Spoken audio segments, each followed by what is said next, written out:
कि या सय्यदी या रसूल अल्लाह। तमाम मेहमानों का बहुत शुक्रिया, बहुत खूबसूरत गुफ्तगू की फरमाई। और मैं इस इदारे के क़याम पर जो इसको चलाने वाले हैं, एक खिदमत को सर अंजाम देने वाले, उनको बहुत मुबारकबाद पेश करता हूँ कि यहाँ पर उन्होंने तालीम के लिए जो है इदारे का क़याम किया और खूबसूरत इदारे का क़याम किया। ये असातिज़ा के साथ साथ बाज़ औक़ात ईंटों से भी प्यार हो जाता है जगह के साथ, और ये भी असातिज़ा की मेहरबानी होती है कि वो अपनी मोहब्बत जब डालते हैं दिलों में तो वो फिर उस जगह से, जैसे सरकार भाई साहब का एक फ़िक्रा है, बड़ा खूबसूरत आप फरमाते हैं कि जिस शख्स का महबूब इस वतन में ना हो, सुने, जिस शख्स का महबूब इस वतन में ना हो उसको इस मुल्क से मोहब्बत नहीं हो सकती। ये महबूबियत का एक अंदाज है। तालीम पर सरकार वाले साहब ने बहुत बहुत ज़्यादा फोकस किया, पढ़ाया, सारी ज़िंदगी आपने लिखा और फिर उसके बाद उनको पढ़ाया जो दुनिया को पढ़ाते थे। तो एक फ़िक्रा आपका जो मुझे बहुत ज़्यादा अट्रैक्ट करता है इस शोबे में, आप फरमाते हैं कि अपनी औलाद को तालीम दो ज़माने जदीद के मुताबिक, ज़माने जदीद के मुताबिक, ताकि वो रिस्क कमा सके। ये एक पोर्शन है फ़िक्रे का। और जब आप ज़माने जदीद की जब बात करते हैं तो फिर आपने साथ ये भी फरमाया वो उनको कहीं अपने ज़माने के इल्म ना देना शुरू कर देना। तुमने जो पढ़ा है वो पुराना हो गया हुआ है, अब वो लोग आगे से शुरू कर रहे हैं, उनको वो इल्म दो जो रिसेंट, जो मार्केट में या जो प्रिवेलिंग जो नॉलेज है वो उन तक पहुंचना चाहिए। हमारे दौर में तो शायद कंप्यूटर भी नहीं था। मैंने अपनी आंखों के सामने 386 486 कंप्यूटर्स को आते देखा है, उसको यूज किया मैंने। हमारे बच्चे Core i9 Core i10 से स्टार्ट कर रहे हैं। बहुत बड़ा एक चेंज है। मैं उनको अपने दौर की वो डॉस समझाने शुरू कर दूं, कहेंगे कि बजी ऑब्सलीट हो गया है, पुराना हो गया है, छोड़ दें इसको, नई बात करें। तो औलाद को ज़माने जदीद के हिसाब से तालीम देनी चाहिए, ये पक्की बात। ये वालिदैन पे फर्ज है, असातिज़ा पे भी फर्ज है। लेकिन ये अकेला शोबा नहीं है, इसके साथ एक काम छोटा सा और करना है। वो काम ये करना है कि तालीम दें जदीद और मजहब दें कदीम, ताकि वो गुमराह ना हो।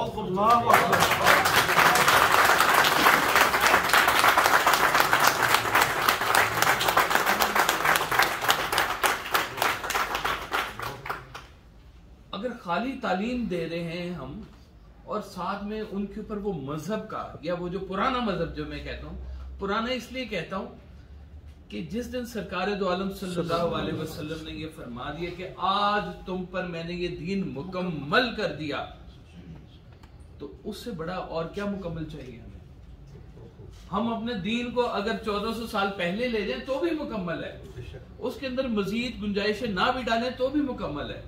तो वो मोहब्बत और वो जो एक खालिस जो दीन है वो अपने बच्चों तक पहुंचाना भी हमारा काम है।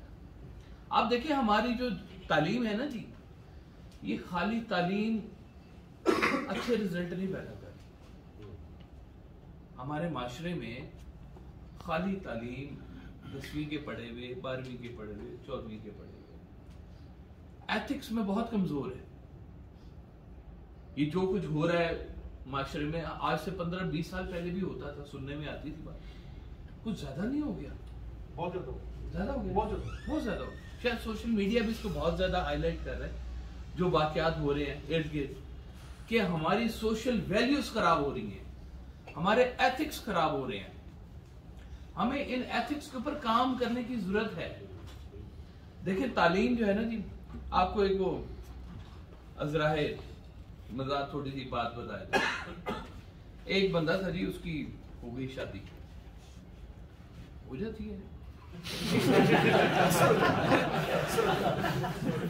शादीशुदा लोग समझते हैं इस बात को, इसकी हो गई जी शादी।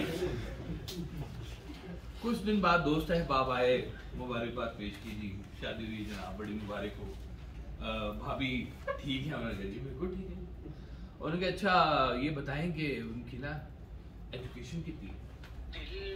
तो उसने कहा कि जी एजुकेशन जो है ना उसकी ये है कि वो मेरे वालिदैन का बहुत अदब करती है।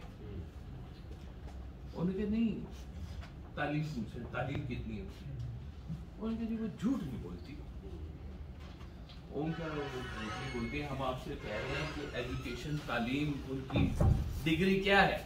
उनकी उसकी डिग्री है कि वो जो है ना खाना बहुत अच्छा बनाती है। उन्होंने कहा हम आपसे कुछ पूछ रहे हैं आप आगे जवाब कुछ देख रहे हैं। तो उसने कहा कि जाहिलो अगर तालीम तुम्हें ये नहीं दे रही तो फिर तालीम दे क्या रही है।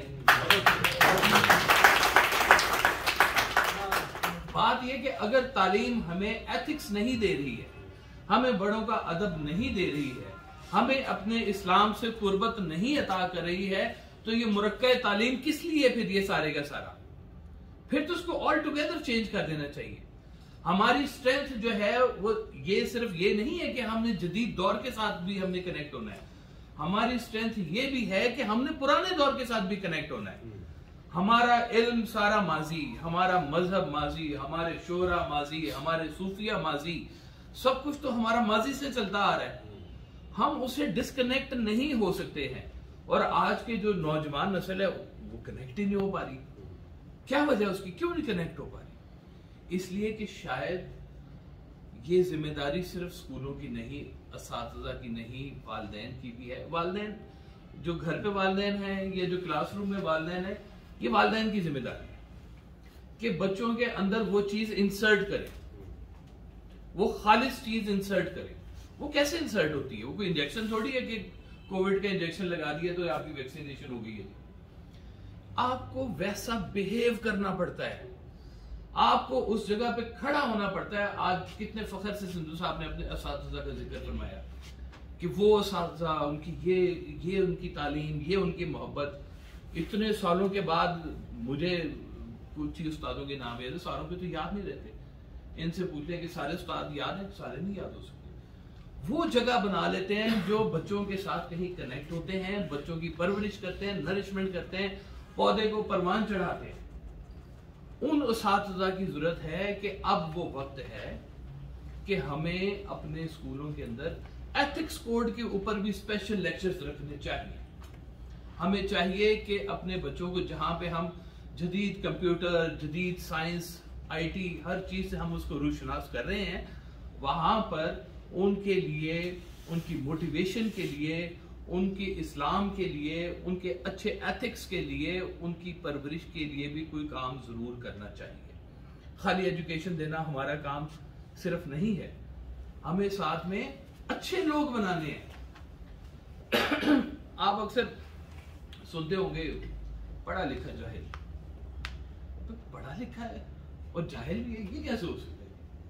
इसलिए कि उसका बिहेवियर जाहिल होता है, वो झगड़ता है, वो झगड़ालू बन जाता है, वो हर चीज पे तनकीद करता है, वो रास्ते में रुकावट बनता है, वो पानी में पत्थर की तरह से पड़ा हुआ होता है, वो किसी को आगे नहीं जाने दे रहा होता।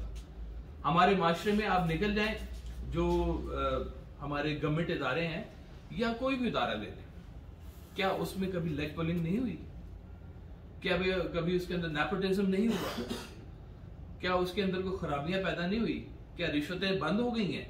क्या मामला सारे सुधर गए हैं? कौन बताएगा ये? कौन सिखाएगा उन्हें कि ये काम करने से आप अपने अल्लाह से कितना दूर हो रहे हैं?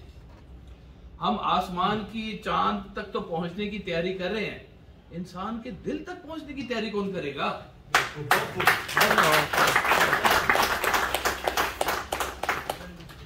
हमें दिलों तक पहुंचना है। दिल के अंदर वो कहते हैं ना, अज दिल खेजत बर दिल रेजत, कि जो दिल से निकलती है वो दिल पे असर जरूर रखती है। जैसे वो फरमाया कि सच क्या है? जो सच्चे की जुबान से निकले। सच्चा जब भी बोलेगा तो वो ऐसी बात होगी कि कहीं ना कहीं दिल में रह जाएगी कोई ना कोई बात। इसलिए कि तासीर होती है, एक ताकत होती है। वो ताकत सच्चाई की ताकत होती है कि जब वो बच्चा बोलता है तो पता लग जाता है पेरेंट्स को भी हमारा बच्चा सच बोलता है। हम तो ये सिखा देते हैं बच्चों को, झूठ बोलना बुरी बात है, चोरी करना बुरी बात है, चीट करना बुरी बात है, लेकिन जब बच्चा देखता है कि बाहर को आया तो अब्बा कह देता है कि यार कह दो सो रहा हूं मैं, तो क्या असर लेगा? कहेगा ये तो खुद ड्रामा कर रहे हैं, मुझे कैसे कह रहे हैं मैं ऐसा नहीं। ये हमें अपनी स्टैंडिंग्स क्लियर करनी पड़ेंगी। उस्ताद को उस मकाम के ऊपर खड़ा होना पड़ेगा जहां पे उस्ताद की बात के अंदर वो सच्चाई निकले कि बच्चा जो है वो कुछ ना चाहते हुए भी वो उसकी बात सुनने पे मजबूर है। ये सच्चाई लाने की जरूरत है। हमें सिर्फ वो तनख्वाह की बात नहीं मैं कर रहा, एक इज्जत भी कोई चीज होती है, एक वकार भी कोई चीज होती है कि जब आप इन चीजों को अर्न करते हैं। आज सरकार वैसे फरमाया करते थे, देखो इंसान को कभी ना खुश करना, ये नहीं खुश होता। खुश करना है तो अल्लाह को खुश करो, बहुत अच्छी, बस वो खुश हो गया तो सारे खुश हो जाए। तो जैसे भी जिक्र किया ना कि कासिम अली शाह साहब ने कहा कि जी छोटे कमरे में बात, वो सरकार वो ऐसा फरमाते थे कि ये बात जो है ना ऐसे होती है कि जब आप अल्लाह का जिक्र खफी करेंगे तो अल्लाह भी आपका जिक्र खफी करेगा। अच्छा। जब अल्लाह का जिक्र अब आप बबांगे दोहल करेंगे तो अल्लाह फरिश्तों की जमात में आपका जिक्र करेगा। ये अल्लाह का जिक्र, अल्लाह के साथ कनेक्शन, अपने हबीब सल्लल्लाहु अलैहि वसल्लम के साथ कनेक्शन, इस्लाम से कनेक्शन, ये एक प्रोटेक्शन है हमारी कि हम जदीद तालीम के साथ जब तक इसकी प्रोटेक्शन ऊपर नहीं लगाएंगे तब तक ये इल्म हमारे लिए इल्म नाफे नहीं होगा। इस इल्म से हमें नफा नहीं मिलेगा। एक 1.5 लाख की नौकरी करने वाला, 2 लाख की नौकरी करने वाला, अगर इंसान बुरा है, एक डॉक्टर है और वो छुरे फेरने वाला है, तो फिर वो काहे का डॉक्टर है? उसको कौन मसीहा बोलेगा? लिहाजा जो है ना अब बहुत जरूरी है कि हम बच्चों की तालीम और तरबियत दोनों को साथ लेके चलें। और मुझे उम्मीद है कि इस काम के ऊपर जो है हमारे प्रिंसिपल साहब जो है, डायरेक्टर साहब जो है, वो जरूर काम करेंगे कि बच्चों की तरबियत के हवाले से थोड़ा सा काम जरूर किया जाए। एजुकेशन तो कोर्स मिल गया, किताबें मिल गई हैं, यूनिफॉर्म मिल गया है, एजुकेशन का स्टाइल पता चल गया है, सारी तरकीब उसकी समझ में आ गई है, लेकिन ज़रूरत इस बात की है कि अब हम बच्चों को एक अच्छा इंसान बनाने के ऊपर भी काम करें। और ये अच्छा इंसान बनाने का काम जो भी कर रहा है वो अपने रब को खुश कर रहा है, जिससे रब राजी है उससे सब।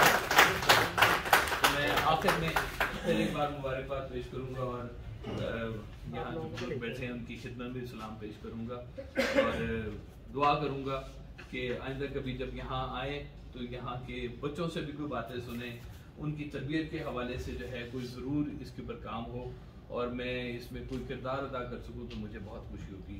अल्लाह हाफ़िज़।